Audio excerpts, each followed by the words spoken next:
Hello mga kasipat! Good morning mga kasipat na mga kasipat. I have something to introduce today mga kasipat.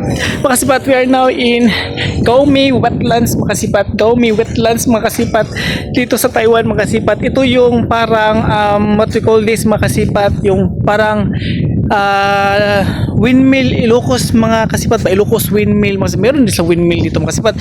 Parang sa Ilocos lang mga kasipat. Yan mga kasipat parang nasa Ilocos lang mga kasipat. Windmill dito sa Taiwan mga kasipat. Gaomi Wetlands Windmill.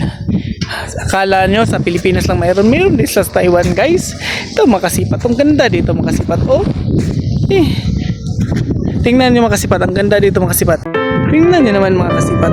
Ang ganda ng mga windmill na dito mga kasipat. Ang laki ng mga windmill mga kasipat. Ito yung mga nabibigay sa kanila ng mga energy mga kasipat dito sa Taiwan mga kasipat. Ganda dito mga kasipat. Ito ang nagbibigay ng enerhiya sa kanila mga kasipat. Energy, power, electricity. Grabe mga kasipat. Pwede ka pa pumunta doon mga kasipat. Mga windmill na kasipat. Windmill. Tingnan naman mga kasipat. Ang ganda naman malaki na mga windmill. Grabe. Ang laki ng mga windmill mga kasipat. Hindi basta-basta ang Taiwan guys. Napaka high-tech nila. Grabe mga kasipat.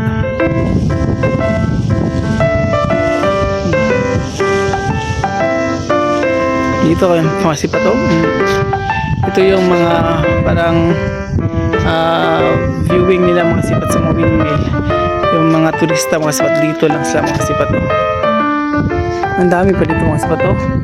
Place opening hours. Mga kasipat yung bawal no disturbing of wildlife. Mayroon para mga wildlife dito mga kasipat. Daming wildlife para dito. Wildlife.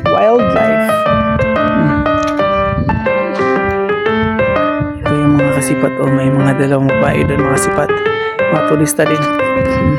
Mga windmill mga kasipat. Grabe ang lalaki. Ang hahaba. I will tour you around mga kasipat. Dito pa mga kasipat. Mga turista din mga kasipat. Laki nito mga ganito lang pala dito mga kasipat.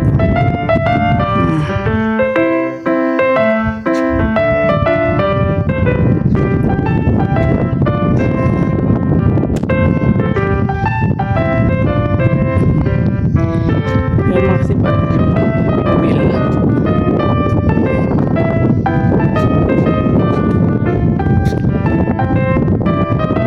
Yan mga kasipat. Mga kasipat, please follow and share. Don't forget to follow, share, and subscribe. Pinbon sipat mga kasipat yung friendly kapitbahay. Bye bye, love you all.